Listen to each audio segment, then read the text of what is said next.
Hello, welcome to After Dark with Dr. Mike. I'm Dr. Michael Coots, and sitting across from me is Mr. Marty Munez, the man behind the curtain who makes the machines come to life. How you doing, Marty? Good. How about you? How you doing? Pretty good, pretty good. And, of course, on our hot spots tonight, we have Gwen, the newswoman, who's going to be talking about weird, strange, real news that you can Google if you don't believe it. How you doing, Gwen? I'm doing great, Dr. Mike. Excellent.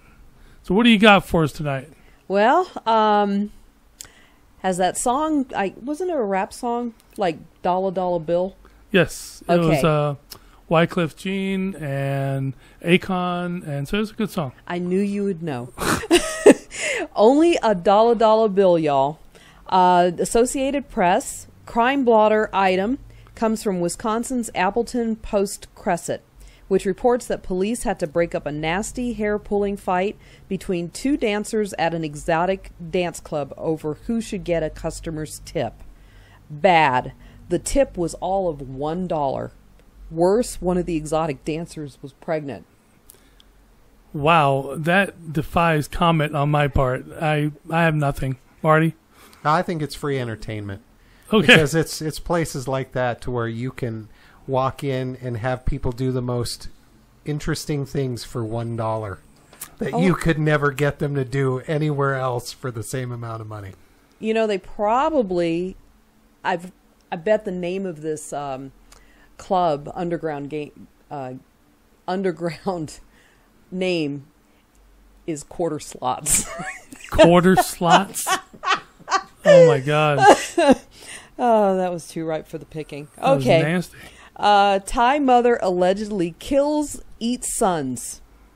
Wow. A Thai mother has been accused of killing, cooking, and eating her sons because she thought they were pigs. Like piglets.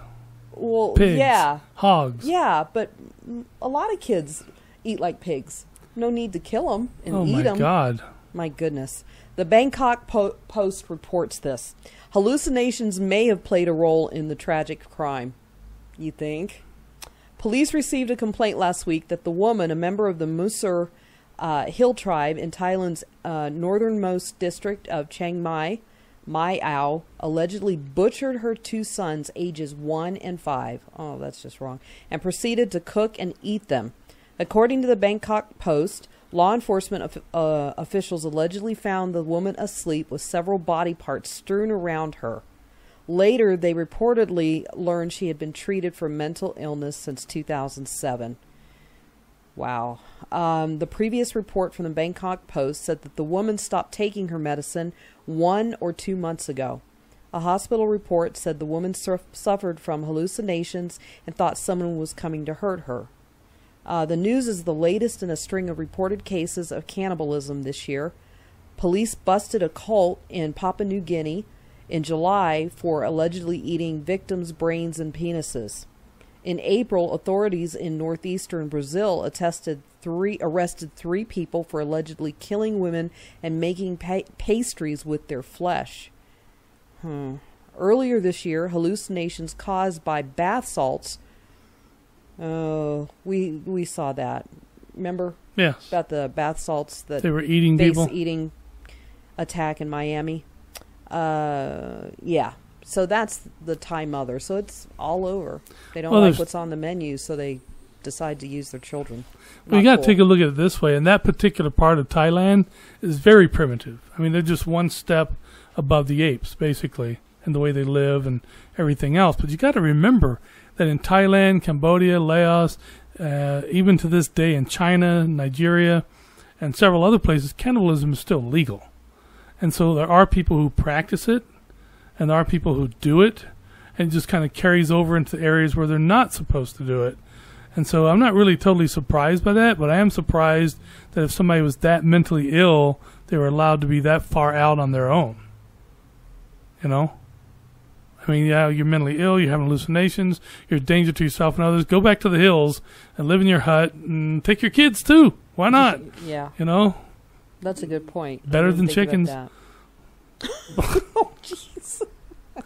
Hey, it's the other white meat. Oh, without antibiotics and without growth hormone. Free range. Oh, good God. Just had to take you- it to the edge and push it, huh? You saw about free range children? That's right. That lady? Oh, yeah. Yeah, she they're in Maryland. They didn't press any charge. In fact, they dropped the charges. But What now?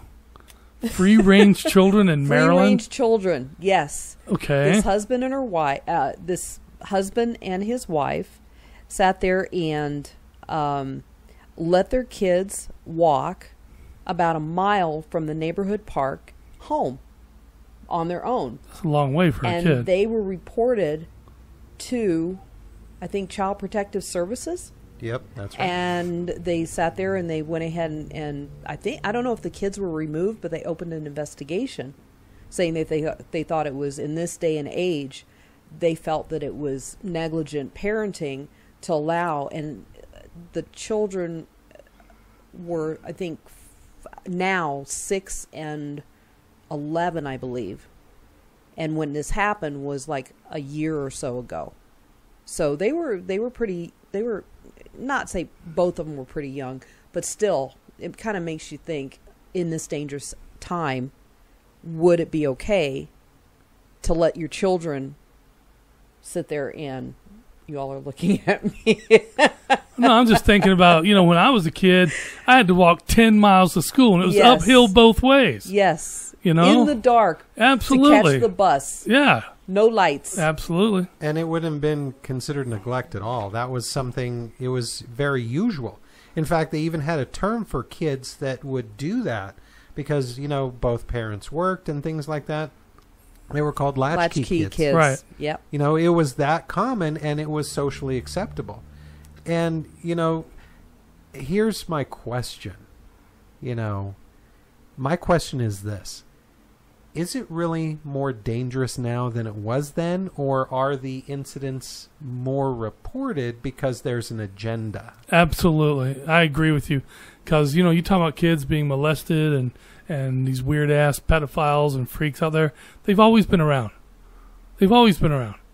It's just that in the old days it was, shh, don't tell people. It's not polite. It happened, live with it.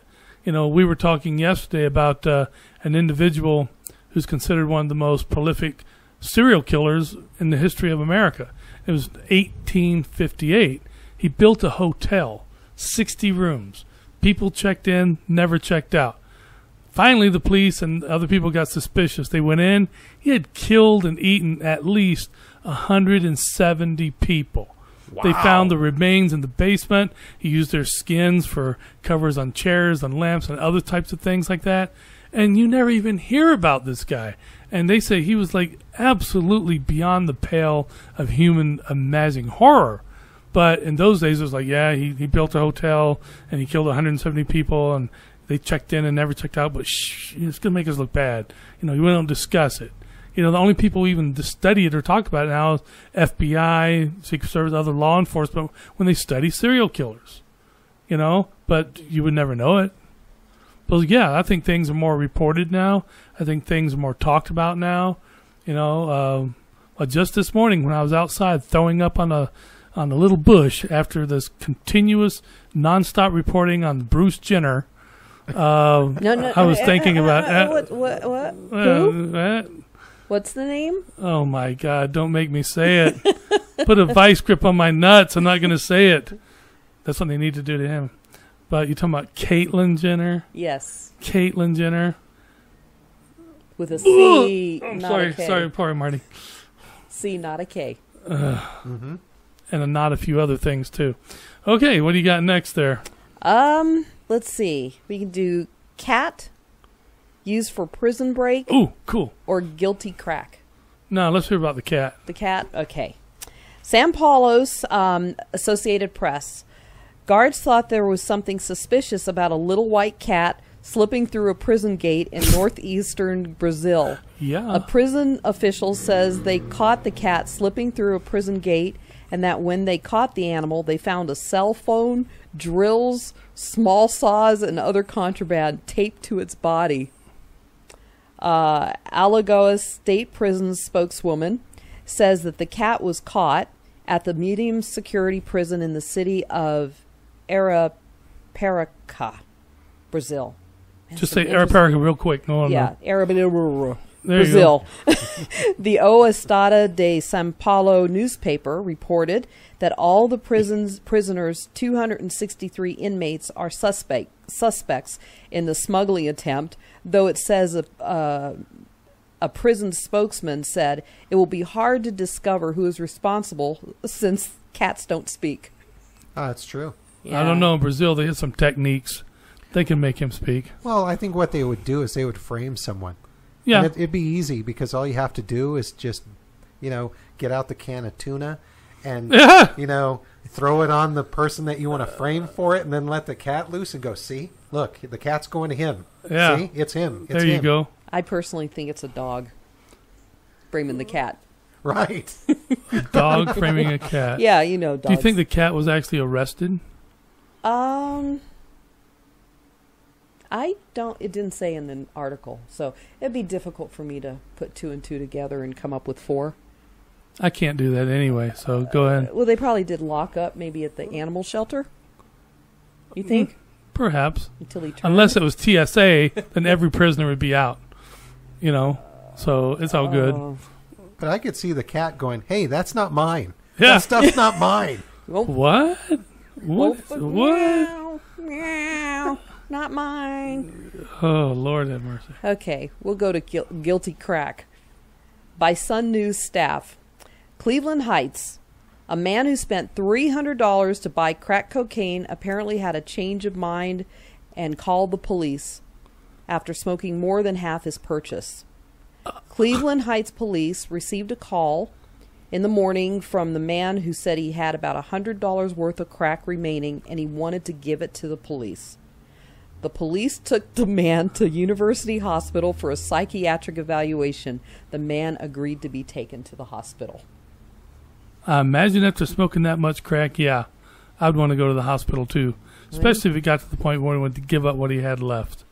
Yeah, that's craziness. Crack is whack. Oh, yeah. Yeah. Well, sir, you're doing okay, but your heart rate's 172. Yeah, doing fine. Oh, my God. This is all real news. This is all real stuff that goes on in our world today, and people are surprised at half the shit that they hear and see. Well, we stay away from the serious stuff. I figure it's depressing enough if you go to the normal news outlets. So we dig up the ones that are really off the beaten path and off the radar. Well, yeah, I mean, if we went to regular, real news, not Jenner stuff, not Kardashian stuff, real news, I'd probably just be sitting here asking when the apocalypse was coming. Or is it here? Yeah. Please, God, please. Well, you all get to pick. We got a trio here. Handsy Bandit caught doing what? Okay. Stolen romance or send in the clowns? Ooh, clowns. I threw that in there for you, Dr. Mike, since Insane I know clown posse. Well, but you love clowns, the other kind, right? No, I don't. Well, I knew that. I can't even speak. I have fear in my soul of clowns, except for Insane Clown Posse for some reason. Maybe because they have songs that fit the clown. But anyway, well, go ahead. I don't think this has anything to do with the ICP. So, fair warning. This article contains multiple references to clowns and clown-related memorabilia. Is that actually on the news report? It says that. Fair warning. Oh, my God. Yes. For those who fear clowns. Oh, my God. Many of us have fantasized about getting a nice inheritance from a departed relative. Let's see. Jackie Klein, the nickname was a clue, died in 2010 at the age of 81. They spent a while sorting through his estate, and he'd spent decades collecting clown-related stuff. Dolls, puppets, floppy shoes, red noses, you name it. Earlier this year, CBS Miami reports Levine took 6 round trips in a 30-foot truck to transport the clowns to a warehouse near his home in southern Florida. While the thought of inheriting 13,000 clowns isn't the typical American dream, CBS Miami reports that Levine says he was more than happy to carry out Klein's legacy. This should make your stomach curl. Once you put this paint on your face, and when you get it in your mouth, you get it in your blood, and now you're a clown forever, he said. Ooh. Is his name John Wayne Gacy? And he's not just talking the talk. His next stop is Clown College. Did you know there's such a thing? Yes, I did. Where he hopes to learn more about clown history, live makeup, putting on your clown face, and developing his own clown persona. He hopes to further develop his stand-up comedy, which he loves performing for kids and the elderly. We asked Levine if he's ever run across anybody who's afraid of clowns. The former irrigation contractor's response, no. And we're not sure if he was joking. Yeah, all the time. I think that's the more people I talk to, it seems like guys. It's not women, it's the guys who have this thing about clowns, and even height challenged people like dwarfs. I guess that's the PC way. I need to take a Valium. I'm having a panic attack. I'm having a panic attack. Let me get a Valium. Dwarfs or midgets. Did you know you can get a handicap sticker? I saw this on TV. If you're under 4'9". Really? Yeah. Wow. Yeah, you learn something important every day, huh? So anyway, that hopefully will satisfy. You're turning red, Dr. Mike. Jesus, that's some weird shit. Okay, seriously, that's some very, very weird shit. I remember we went to a dog show once. You remember that? Oh yeah. And we were watching, park. Yes, at the park, and this guy was trying to force a little girl over to a clown. The clown was standing there doing his clown stuff, and the girl was screaming her brains out. She was scared to death. And I interceded. I stepped in and said, dude, you know she's scared of the clown. And then the clown said, hey, a lot of people are scared of clowns. Stop it. Leave her alone. If she doesn't want to come over to me, she won't come. And I'm over looking at him thinking, well, that was a very noble thing to do. Yet at the same time, I couldn't get within like 6 feet of him. You know, I was like, yeah, dude, that's cool. And for some reason, when you switch it over to like Insane Clown Posse and their videos and, you know, Violent J and Shaggy Two Dope, I like it. I like the clowns. It's all right. It's good. It's enjoyable. But like a clown, I piss myself. You know, I mean, they're frightening for some reason. I don't get it.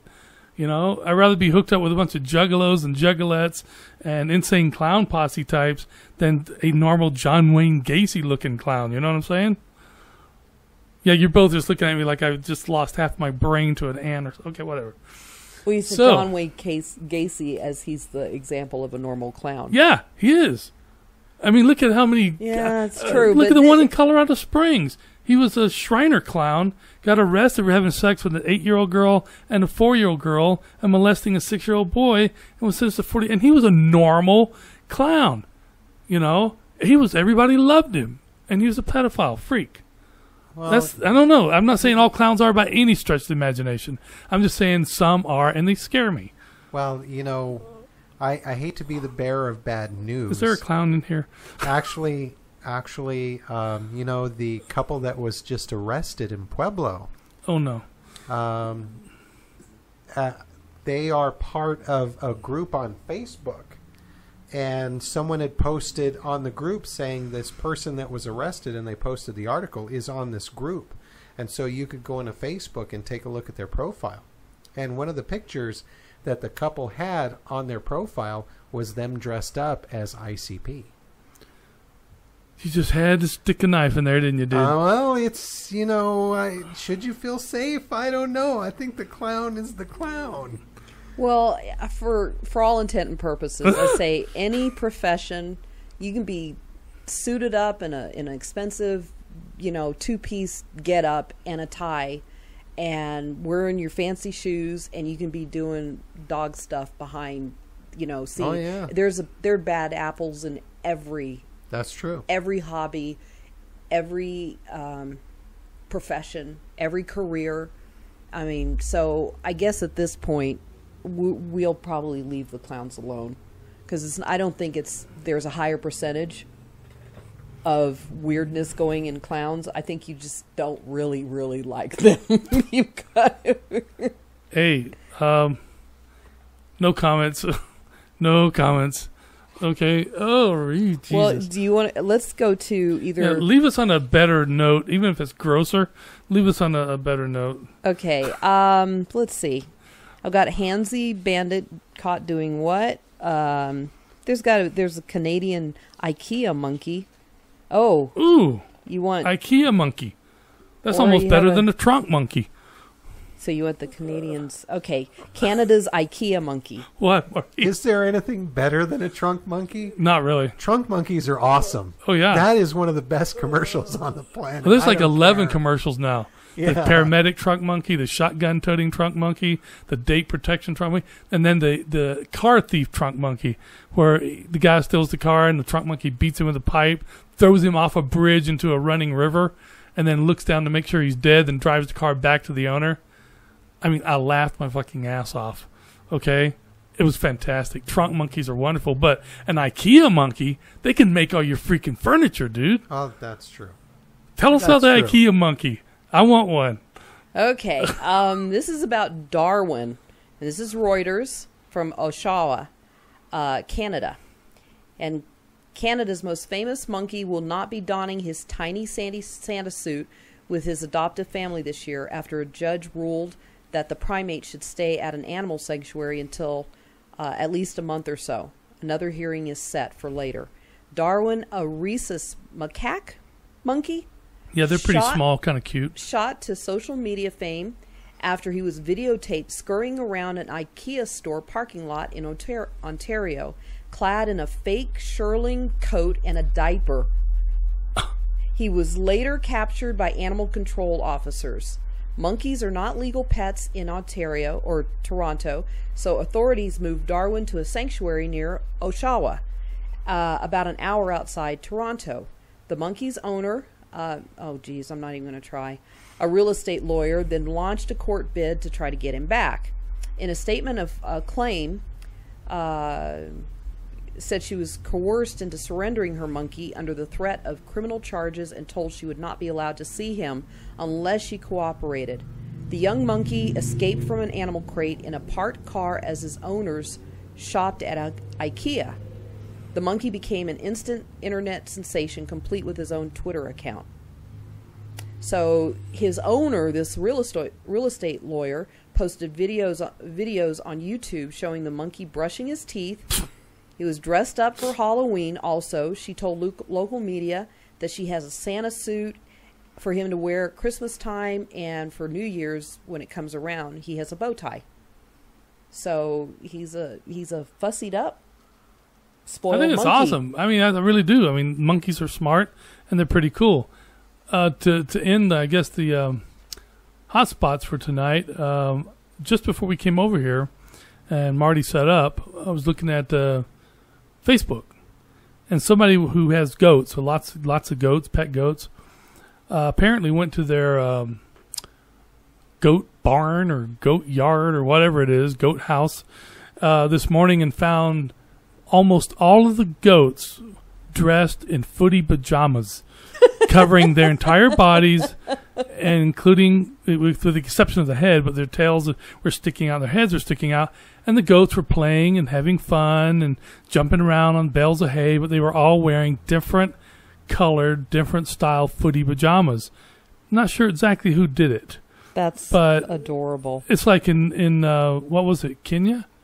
The guy who was arrested, who's a government official, was going out and darting gorillas, dressing them up as clowns, and then leaving. And when the gorillas came to, the park police would look, and there'd be this pissed off gorilla running around dressed completely like a clown with the shoes, well, after it tore the shoes off, but a little red nose and white face and everything. And they would have to dart the gorilla in order to clean him up and check him out. And this guy did it to like 20-something gorillas before the park police set up surveillance and caught him. And they asked why he did it, and he said, because it was fun. Yeah, I'm going to go dart an 800-pound freaking gorilla, and hopefully he doesn't wake up while I'm dressing him like a clown and rip me in half. You got to admit, it's an adventure. I think it's pretty funny, actually. Because you know what? I'd be terrified to see that clown coming after me. I'd have to change my underwear. I really would, because, wow. So that's your fear of clowns, as if they're gorillas. 800 Gorilla pounds. clowns. 800 pounds. Holy I'm cow. afraid of bears, but you know what? That tops the bear. What kind of bears Right are you there. afraid of, Marty? Grizzly. Oh, No, okay. no, not San Francisco. No, not that kind of bear. Okay, I got you. I'm afraid of both kind of bears. I had an incident once where I was tying my shoe, and I bent over, and whoo, bear attack, help me. Like 15 minutes later. But anyway, anything else, Gwen? No, just talk about house hippos. Oh my God, I posted that. I think I posted it to you too, right? Yeah, you did. Little tiny house hippos. It's a Canadian commercial. Right. Anybody who wants to go on YouTube and type in house hippo, HIPPO, and then it'll say either Canadian or commercial or England or whatever. It is the cutest commercial I've ever seen about these little tiny hippos that live in your house, come out at night and feed on chips and candy bars and make their nest out of lint from your dryer. It is really cool. It's really funny. You know, it's a lighter note on the more serious crap that we do. But yes, a house hippo. I thought that Pretty was cute. awesome. It's on YouTube, and I think it's also on Facebook now. Mm-hmm. So, yes, everyone needs a house hippo. I agree. People were going to, what did you say, the pet stores and asking to buy their house hippo? When the commercial first came out, it was a public service about don't believe everything you see and hear. But needless to say, after the commercial came out, people in Ireland, Scotland, Wales, England, Australia, Canada, all the places that are under British rule, the whatever they call it, the realm, actually were showing up at pet stores going, do you carry house hippos? I'd like to get one. Maybe two if you've got them. And people were like, what the hell are you talking about? And it was from the commercial. The commercial tells you, be aware of what you see and don't believe everything. Yeah. And they're going around, I want to get a house hippo. I just saw it on TV. It's right there. You know, okay. They probably stopped watching the commercial and were calling their friends to say, oh, you got to see this, house hippos. And they forgot, they didn't watch the last, 10 seconds with that disclaimer on, don't believe everything you see. It's a parody or, it's a lesson. And they probably just completely blew past that. Maybe if they'd done it at the beginning, but maybe that would have just kind of...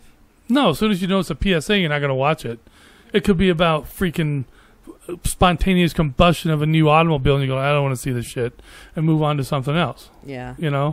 So yeah. Well, that same organization had a commercial where it was a PSA about pushers, drug pushers. Yes, you're absolutely right. Drug pusher he would put out his hands, and his hands were filled with, and they were stuck with syringes.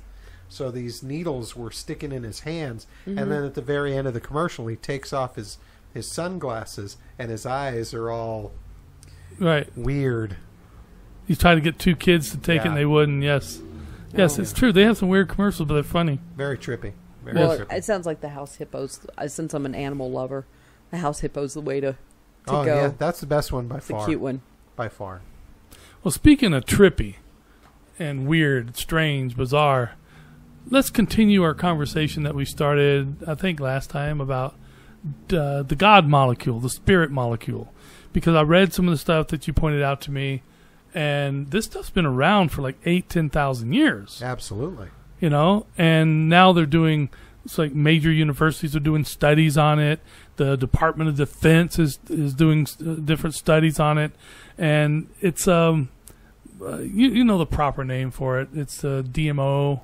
N-dimethyltryptamine. Thank you. DMT. DMO. I was thinking of something else, probably that little car I saw outside. But anyway, DMT. That was a Kia. Really, that's KIA. I'm just fucking retarded, I guess. But anyway, yes, DMT. Maybe because I tried some on the way over here. I don't know. But, yes, it's very interesting indeed. And he claimed it opens up not like LSD or psilocybin or like gypsum weed or peyote or any of these other things. It actually opens up doors to other dimensions. And that's why the Department of Defense and these major universities are so interested in it. So I'm going to let you start off on that one because you're a little more educated on this than I am. I just really found out about it through my neighbor who gave me some during a barbecue, and I wound up naked. I thought I was walking through this beautiful, beautiful field full of wonderful, fantastic plants and birds and stuff. And when it wore off, I was actually buck naked walking through the mall dragging a mannequin. So probably you should you should probably start the conversation on this. Well, N,N-dimethyltryptamine, also known as DMT, is very close to psilocybin. The molecular structure is very close. In fact, the closest thing to DMT is psilocybin. But they're not the same thing. They're not the same thing, but they're very close. Okay. The molecular structure is very similar. In fact, one of the studies that they're doing, that they've actually been doing for the last several years, are people who are in hospice. Yes. They've been giving them psilocybin, and the reason is because when given enough psilocybin, they disconnect from their body and they have the near-death experience without having to actually go through the traumatic event that usually sends you to a near-death experience. So you get to experience death before your time comes, and they're saying that people who experience the psilocybin they feel better about what's coming, and they get their affairs in order, and it's no longer something that's scary close to the end, that it's something that they realize is something that we all go through, that it's one of the most natural things, and that this is not the end. There is something beyond this realm. Now, that's what DMT has, quote-unquote, proven Absolutely. to the medical and the scientific and the military community. Right. And unlike psilocybin, okay, DMT is far more potent. In fact, there's a huge difference in the way that DMT is delivered in a laboratory versus in ayahuasca. Ayahuasca is a tea, and we just kind of touched on it last time. And the ayahuasca tea is made with a certain type of tree bark, right? And certain exactly. plants, and it's put over this. It's put in this cauldron, and it's cooked. And after it's cooked, you drink it. And what the bark does is it inhibits the enzymes in your stomach from breaking up the DMT molecule too soon, because these enzymes break it down in your stomach and it never gets absorbed into your blood because it's already broken down by then. This thing is so potent that it is metabolized like that. Your brain produces it naturally. Your body knows exactly what it is and what to do with it. And so it's this magical thing that all of a sudden they're realizing that all these living beings, including plants, produce DMT naturally. In other words, isn't that odd that all the animal species on the planet produce DMT? I think that's a crossover for the next life. Right. And allegedly it's believed that once you do use this, you're able to go into multiple dimensions, and the one doctor that had actually been part of the experiment said when he went into it, and he went into a city of like emeralds, and he saw these beautiful things. He looked over and there was a being, a peculiar looking being, who asked him, "What more would you like to see?" And I was like, whoa, and he was able to travel into all kinds of different planes. And right. So, yeah, I think there's something to it. I mean, obviously there's something to it. They wouldn't be so deeply involved in these trials and studies and things if there wasn't. So where can you get this magic potion? Marty has some in the back room. Marty, you holding out? Are you kidding? If I did, I wouldn't be on the show right now. We'd be having a I think different all three conversation. of us would be talking into empty Pepsi cans Absolutely. instead of microphones. No, we'd be talking into microphones, but they on a higher plane. Oh, We'd be talking to different aliens. Conversation, huh? I just have to say, this is a serious subject. It's not a joke. It's a serious subject. But I have to ask, my mind goes places. Who was the first person to do this and why? It's like the cane toad in Arizona. If you lick this toad while it's sunning, the chemicals on its back dries to a powder, and it's highly hallucinogenic. Who was the first person who said, hey, I'm going to lick this toad and see what happens? Or pick up a peyote from a pile of cow dung or horse dung and say, I'm going to eat this to see what happens. Or this mushroom looks abnormal, so I'm going to grab it and chew it and have... Who was the first? I know who the first person was. Whoa. Meg on Family Guy. Probably. You remember the episode? Okay, you just tripped me out hardcore. The kids were... her friends were licking toads. Oh, frogs? Yeah. They're not, I know they're not the same thing, but I just threw that in there. It's a Dr. Mike show. Got to have some strangeness. But you threw me off track. I just lost my thought process. In fact, wait, I'm bleeding from my ear now. Okay, Marty. I'll take it even further. Okay, I think the frogs are lying to people and telling people that they are toads when they're actually not, just to get people to lick them. Must you go into it and mess with my fragile fucking mind, okay? The two of you just split my brain in half. No, I'm a toad, really. Really. Okay. All right, bring me some tea. More tea! So, now that you're mentioning it also, what did I mention? I don't even remember anything. As a little sidebar, you're asking who is the first person to do this? Yeah. And there's always one person who starts it. There once was this explorer, okay? And then I thought you were going to start with there once was a man from Nantucket. No. Okay. That's what I thought too. No, that's a whole who carried his balls in a bucket or something. It's a whole nother show. So there was a Spanish explorer, and this was at the time when they first went into Central America.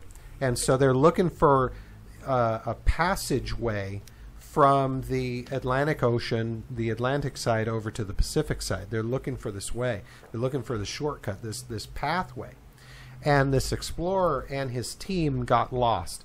If you've been in the Panama area, there is some jungle there that it's bad stuff. The mosquitoes, the disease, it's horrible. Panama Canal took 40,000 lives? Oh, absolutely. So imagine a couple hundred years before, these Spanish explorers, to where they don't have any sort of mosquito repellent. They don't have, a way to drain these swamps. They're just going through and trekking across. They got lost. Not only did they get lost, now they're running out of time because now they're out of food. So no food. They're looking for water. Finally, the majority of the team had died. So there's this explorer. There's this plant that he knows is very toxic. Okay, he decides that, you know what? I can't take it anymore. I'm taking myself out. I know this plant's toxic, but hey, I'm Spanish, so what I'm going to do is I'm going to, cook it. I'm going to make it at least make it taste better. Yeah, make it taste better. So what he does, he could commit suicide. He takes this plant and he boils it. He adds some spices. They're out of food, but he has some spices. So he boils it, adds the spices to it, eats it, and only to find out that when you boil it, the toxins are boiled out. Oh, my. And it is now called tapioca. Oh. So there's always somebody that's the first to do it. Yeah. Accidental. And it's accidental. Who it was with the ayahuasca, I don't know, but there's always someone who is that person that has to try it. They're just... Well, I think I was talking to So he Gwen. found food. Absolutely. Yeah, by mistake. And he actually survived. Oh, and now he has this food that helped him make it. Wow. But I think we were talking the other day about the Native Americans. If you go to New Mexico and some parts of Texas, California, there are chapels there that are 400 years old, 475 years, 500 years old, because they came here long before white settlers came. Okay? Couple hundred years before. And I was talking, and I think we were discussing about who discovered this and who discovered that. And an individual had told me, well, the Spanish actually discovered it because they came here and they established churches and all that. I was like, okay, are you saying they were the first people here? And they said, yes. I said, well, the Vikings came to North America. Right. I said, well, yeah, but, and then when they came, there were indigenous people here already. And they said, well, yeah, but they don't count. I was like, why not? Because they weren't educated. I was like, wait, you just won the Gold Medal Dumbass Award because the natives were here for 7, 8, 9, 10,000 years before any European or any Scandinavian set foot here. So they're the ones who discovered it. It's the same thing as who's the first one to do this. Right. You know, were they here and there's so much land and nothing to do, they got bored one day and said, okay, everybody go pick 3 plants. Bring them back here, and some of you get mushrooms, and we're going to eat them and see what happens. Now, some of you will die, but it's okay. We'll just figure it out as we go. You know, and next thing you know, they're all sitting around tripping balls because they've discovered marijuana that they threw in the fire or magic mushrooms or something like that. You know, yeah. And in a sense, yeah, okay, that's funny to think about, but it's also a reality. Right. You know, especially when we're talking about the DMT. Somebody had to go, what happens if I do this thing? And we're talking about thousands and thousands of years ago, before they had chemistry sets, before they had the Food and Drug Administration. Somebody said, hey, I'm going to cook this crap up and share it with my friends, see what happens. Oh, yeah.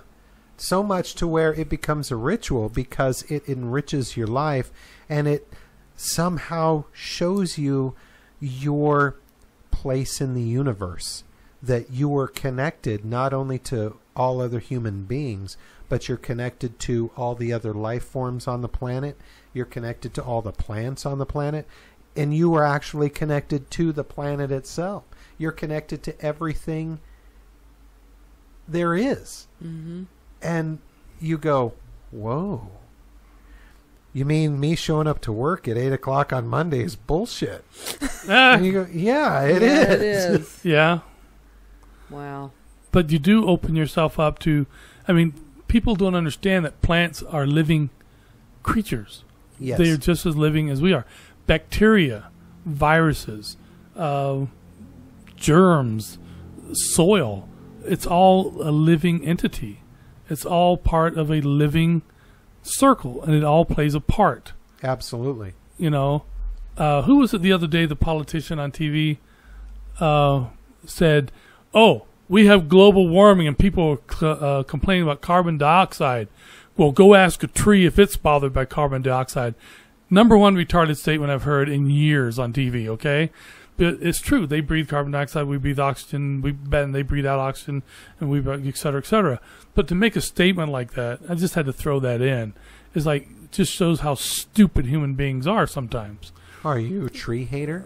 You're No, a tree I'm not. hater, Hey, man. dude, you know. You're just hating on trees? Hey, man, we got global warming, and he said we didn't have a problem with global warming because it was helping the trees. Okay, wonderful, big, beautiful, luscious trees. Well, we're turning blue and dying because there's no oxygen. Well, the majority of the oxygen on the planet, and not Comes everybody from trees. actually know. Okay, I stand corrected. No, Tell it's me. not. And this all stems from a conversation that I had with an individual. This on DMT? No. Okay. Who knows? Maybe.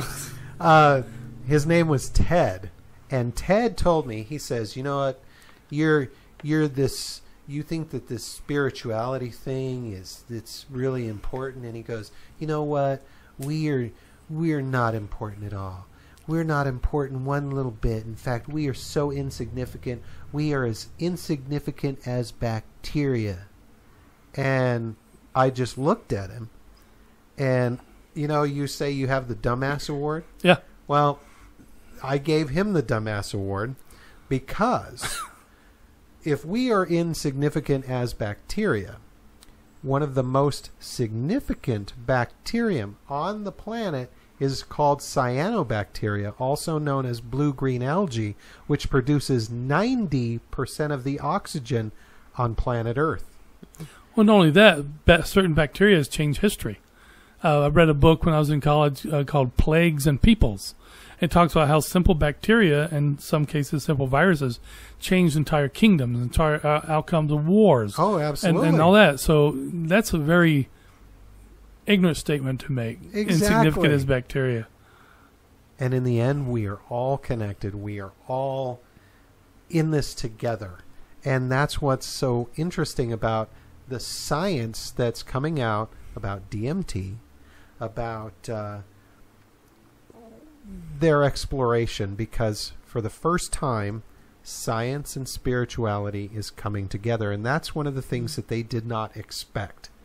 Because they always thought that the two were separate things. Mm-hmm. But we are all connected.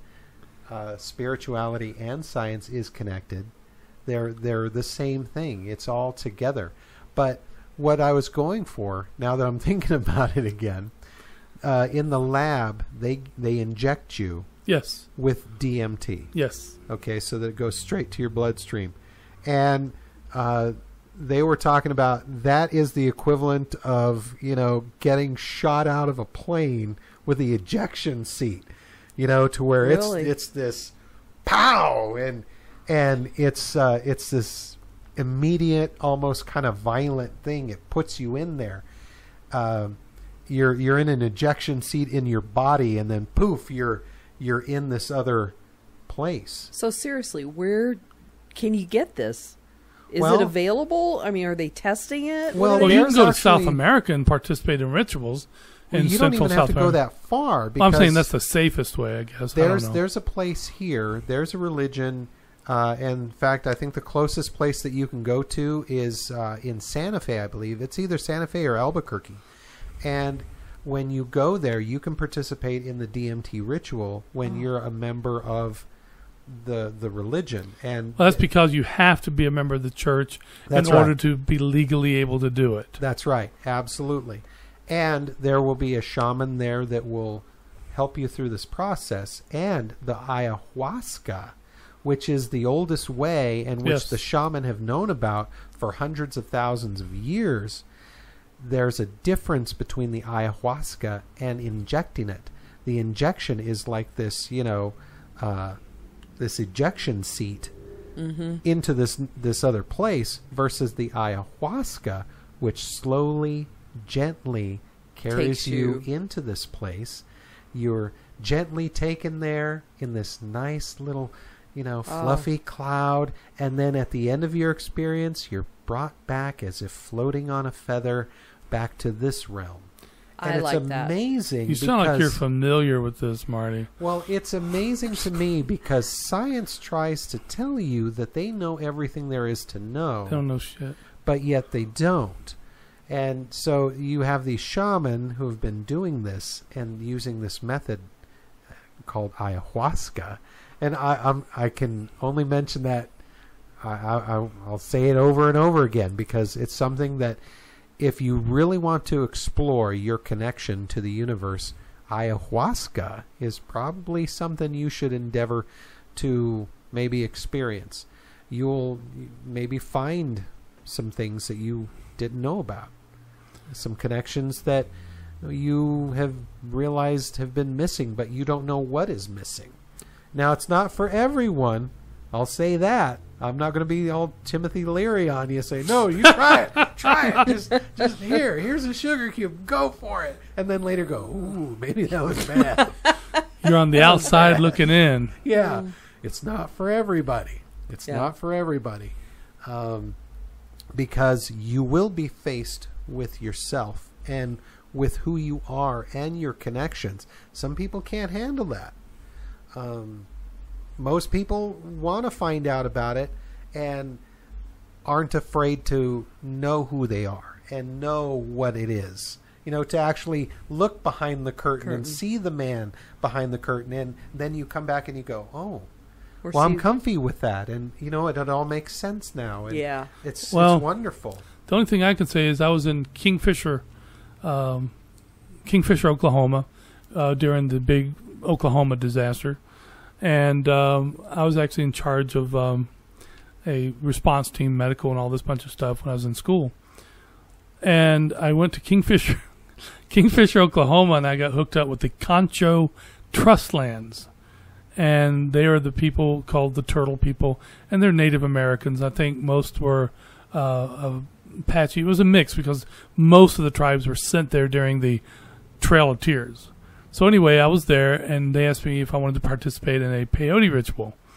And so they had a church, like exactly like you said, and so you have to become a quote-unquote member of the church to legally do it.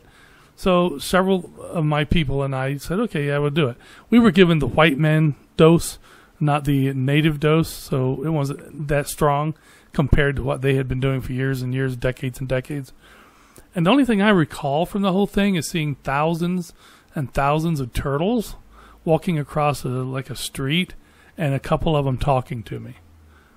I really didn't get a lot out. I remember I was walking along a trail in this situation, and there seemed to be a dead snake.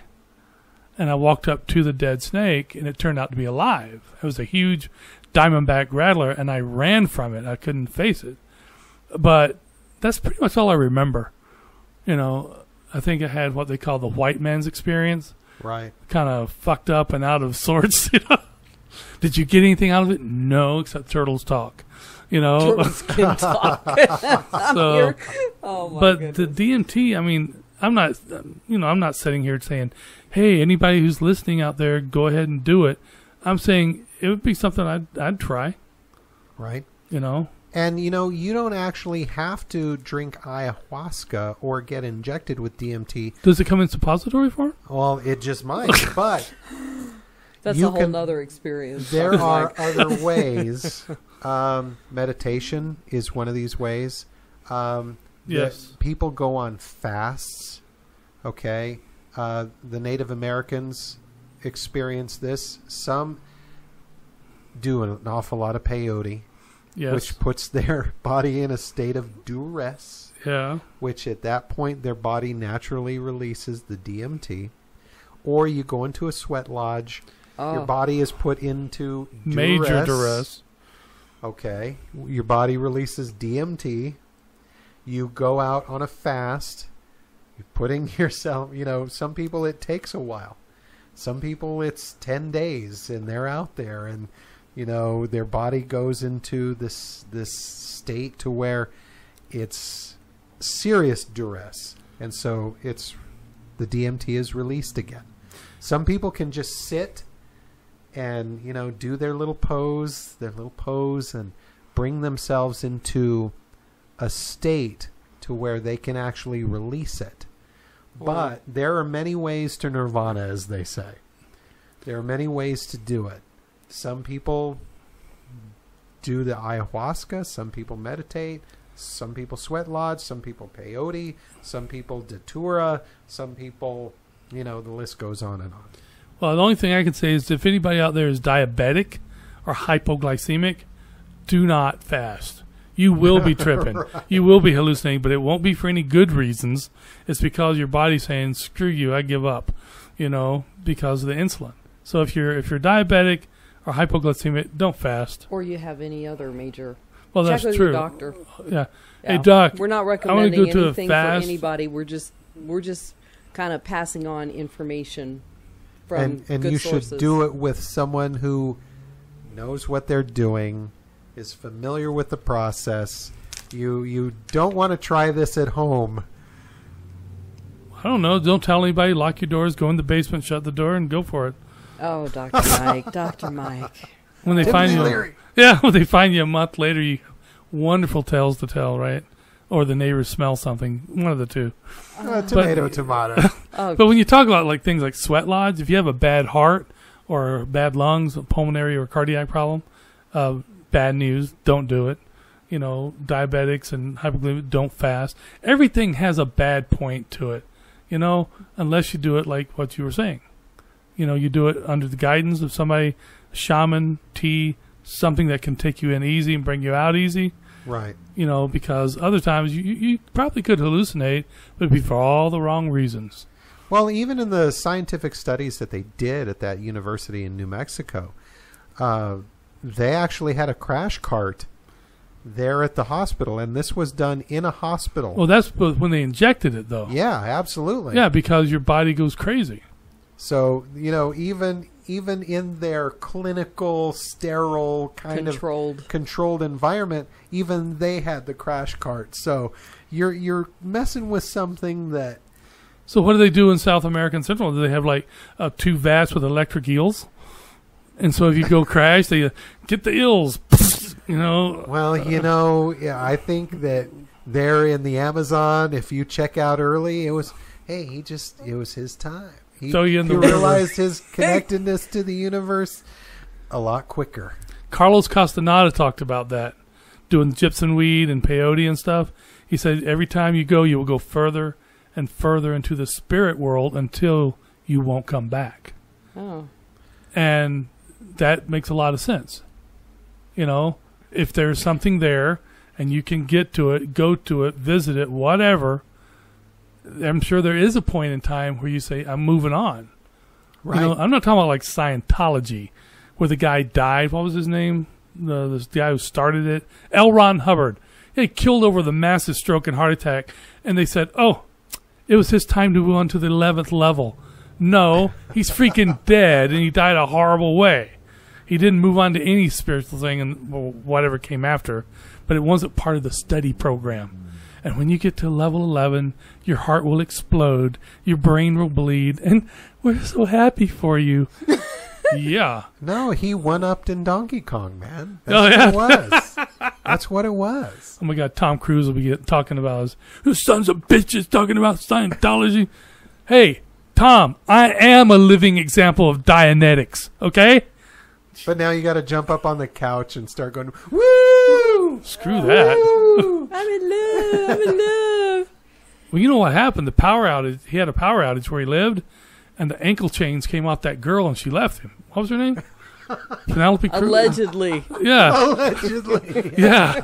And she finally got away. Allegedly. You know? That's Katie Holmes. Katie Holmes. Yeah, you know, freaking power. Thing was leaked. She jumped out of a window. Boom. Now he's looking for someone else. No, I actually like Tom Cruise. I like his movies. They're pretty awesome.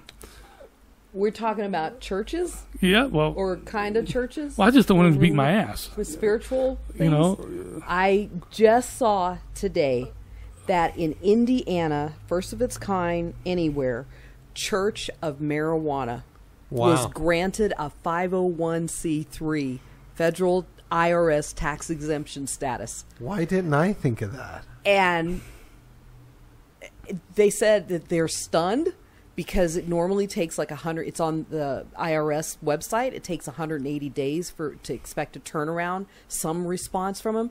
They got it in less than 30. Wow. Well, there's 2 ways to look at it. One is it is becoming a very prevalent thing in America, marijuana, church marijuana. The only problem I see with that is that whoever is the minister, preacher, guide person, director will have to repeat himself over and over and over to get the message out. What? No, could you say that again? But at the same time, I think marijuana is becoming the new opiate of the masses. All of a sudden, it's growing and growing, and with all the discontent and problems in the world and in the United States, hey, what a better way. Go get yourself some weed, man. And I have nothing against marijuana. Zero. I think marijuana is a great thing medically and otherwise. But when you get everybody having total access to it, you know, it is an opiate of the masses. Well, yeah, it basically sedates you. Yes. It's like THX 1138, the movie that came out so many years ago, or Fahrenheit 451, or Equilibrium is the new, the latest version. Yeah. It's like, no, you need to inject yourself to where all that emotion is just kind of out of you. And you go to the hospital on these movies and in these books that the movies are made from, and you get checked for your drug level. It's like now you go and you do a piss test or whatever. Oh, you can't have this job. You've been smoking. No. Oh, you can't do this because there's cocaine or something in your system. In this particular genre of movies, books, and so forth, you go in to make sure your drug levels are up. That's right. At the proper level. Oh, You're perfectly sedated. Yeah, I took my Valium today. Very good. Move along. You know, exactly. Well, one of the things they were talking about in the article on why it's important and why they think it came up in Indiana of all states is because of that religious freedom, or expanding the religious, rights and protection of religious civil liberties or religious liberties or what have you. And they felt that they could use that. And they used it, I'm sure, not the way the Indiana legislators expected it to be used, but they used it. Everybody, you know, I used to have a pet pig, and she'd stay outside, and for 24 hours she'd be outside, you know, during the summertime and what have you. She loved it. During the wintertime she'd come in, and a couple of times she got out, and I got pig at large tickets, you know, saying I got a, you know, so I had to show up at court, and the judge could hardly keep his composure, you know, because like the court clerk sat there and said, you know, possession of weed, or this was many years ago, before weed was even on it was still considered illegal and not to be used. And they had dog at large, they had possession of cannabis, then they read pig at large. Everybody, I just wanted to sink. But anyway, I got up there and the judge asked me, said, what do you have to say? I said, well, Your Honor, what do you expect? You know, she's got 24 hours in the yard. That's what she's gonna do, is try to figure out ways to get out and roam. And that's all she has to do. She's going to find a way out. Right. You know, and so let me see, bring this back. I'm taking the tourist route, the scenic route. That's because you had those edibles, so it's okay. Yeah. No, I didn't, Dr. Mike. It's okay. It's okay. No, Go with no, it. Go no, with it. No, I didn't. Toke it. No, I didn't. What? So you're talking about this wild pig thing?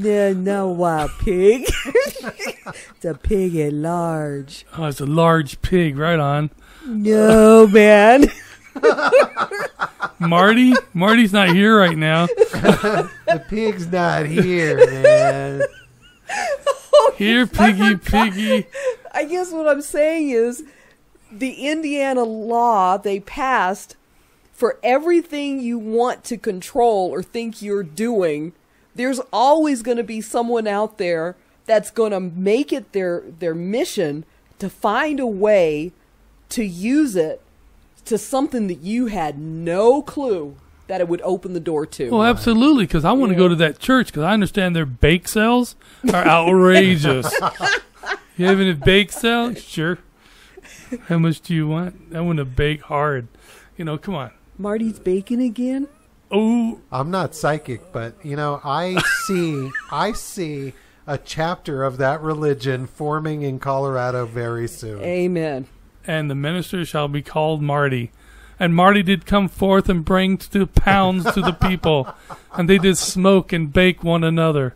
I wonder, can you do that at the church? Do you use marijuana at the church? You know, I didn't get that far. The article was pretty much, they had just been informed that...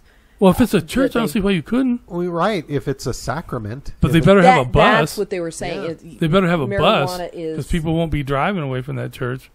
We're just going to sit here, man. What is it? Sit at the stop sign and wait for it to turn? Oh, yeah. I've done that so many times in my lifetime. I've actually pulled up to a stop sign and sat there waiting for the light to change. Now, this was many years ago, Dr. Mike. That was yesterday, remember? No.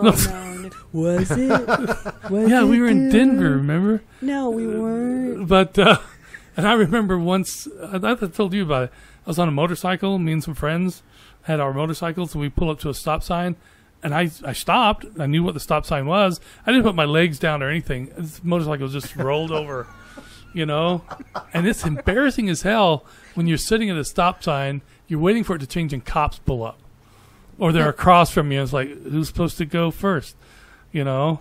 So you do the only thing you think of. You jerk the car forward, hit the brakes. When they come over, go, I got car problems. My car won't run. It's not running right, okay? You know, oh, okay, well, you need a tow truck. No, I got it. And they leave, and you're like, fuck. And you're out of there, you know? That's how I see it. You got to make things work for you. They're always there at the most inopportune moments. Oh, yeah. They're psychic. Well, we just saw on TV about the crooks. What's it called? Craziest or stupidest crooks. The police. This guy is standing at a like a 7-Eleven at the clerk, and he pulls a gun out, and he says, "Give me all your money." 2 policemen had just walked in, was standing 3 feet behind the guy. And they both pull their guns out and stuck it to his head, and he glances around a little bit sideways and just drops the pistol. Like, oh, shit. You know, that was a well-planned crime right there, you know? Wrong place, wrong time. You know, I'm sure the cops got their stuff for free. I mean, who wouldn't, you know? That robber probably had just taken something. And had the munchies and didn't have money, and he figured that's how he's going to get his. But he had a gun. He could have pawned it and got all kinds of munchies. Could have sold it to a neighbor kid. Make money. We're not in any way advocating criminal activity. Honest. The way you said that, it was like slow motion. Why? I'm running on fumes, man. I believe that. Yeah. No, this is all. It's all for radio. All for a show. But we're doing a podcast. Oh. So you don't even know where we are. Oh. We're on the internet. Yeah. At space. AfterDarkDrMike.com. Yes. I haven't put that up yet. Instead of After Dark with Dr. Mike, it's After Dark Dr. Mike. Because when Marty set up the website, it was just so damn long. If you did it with After Dark with Dr. Mike. But After Dark Dr. Mike is great. But After Dark, DRMIKE. And if you go to YouTube, you can go to Glue, GLUE, with Marty Muniz, MUNIZ, and that's a show that Marty does. I've done a few with him. Or you can go to After Dark with Dr. Mike and check us out there on YouTube. Soon coming everywhere.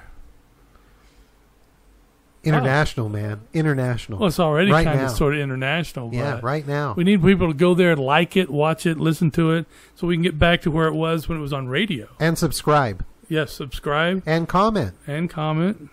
And like. We said that. Oh. See, you didn't catch it. Then lick it. I'm a toad, man. I'm a toad. But we need to get the podcast back to where the radio show was. Radio show was international. We got calls from France, Germany, England, Canada, Australia, all over the United States. And we're trying to do the same thing here because radio's dying, unfortunately. That's true. It's dying, it's dying, it's dying. So we're trying to get the podcast up running. So help us. I'll send you a free sample. No, I can't say that. You know what? I think what we should probably do is let everybody know when we record these things, and we'll get Skype up and running, and we'll be able to take Skype calls. Let's do that. As long as they don't come on and be a dick or something, sure. Well, we'll edit them out. It's all good. If they can do that, we'll edit their ass out. Oh, okay, cool. Adds color. Yeah. Color to the show. Yeah. Like when we did the show about witches, and one called me up and said she was going to kill me because I spoke ill, and I said, "Get in line, bitch." You know, a lot of people said they want to kill me for shit I've said. You know, I mean, we'll leave that in there. Okay, dick, get in line. Next, you know, right? That'll work. We don't even have to beep it this time. True. That's very true. Yeah. Yeah, I like that. Ooh. Of course, the way I talk anyway. You know, I'd talk a lot worse if it wasn't for Gwen. You know that. You and I have been alone, talking, having dinner, whatever, and you know, I can be pretty foul. Oh, I know. I'm just like, my mouth opens, and I'm like, I can't believe he just said that. And I'm looking around going, oh, man. That's what you do for this. That's because of you. You've warned me. You've warned me not to do it. What about your...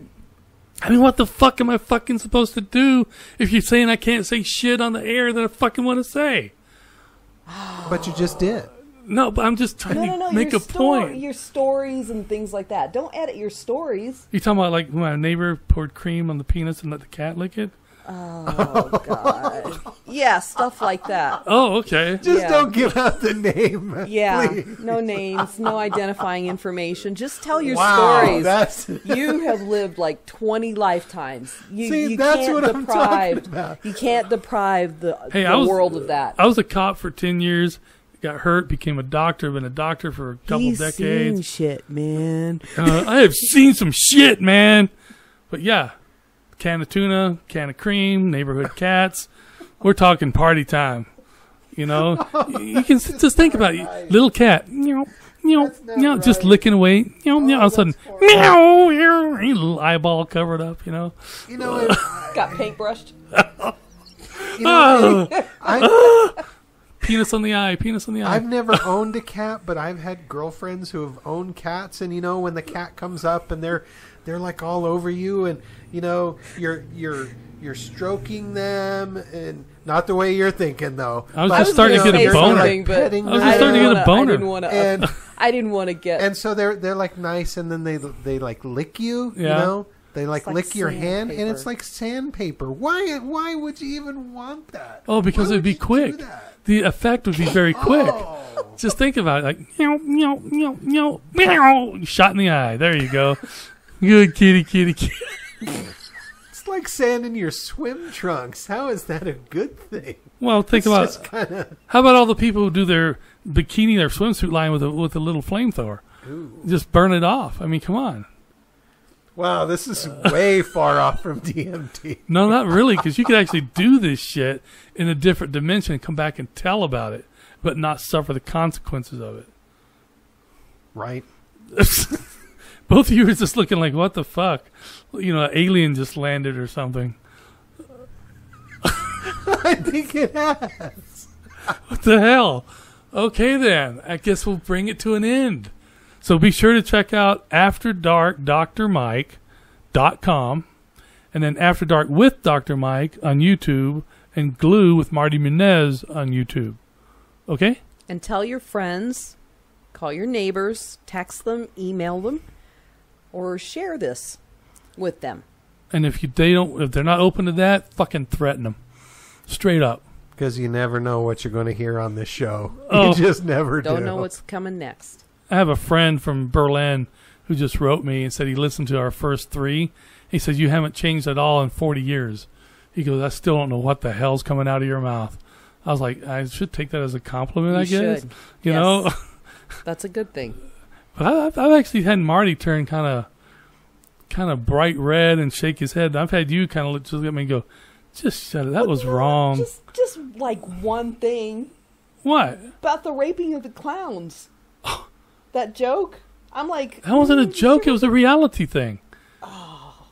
I mean, so you find a clown, you really like him, you go, I'm going to rape this clown, you follow him to their car, and all of a sudden, clowns come out, you wind up raping like 40 clowns instead.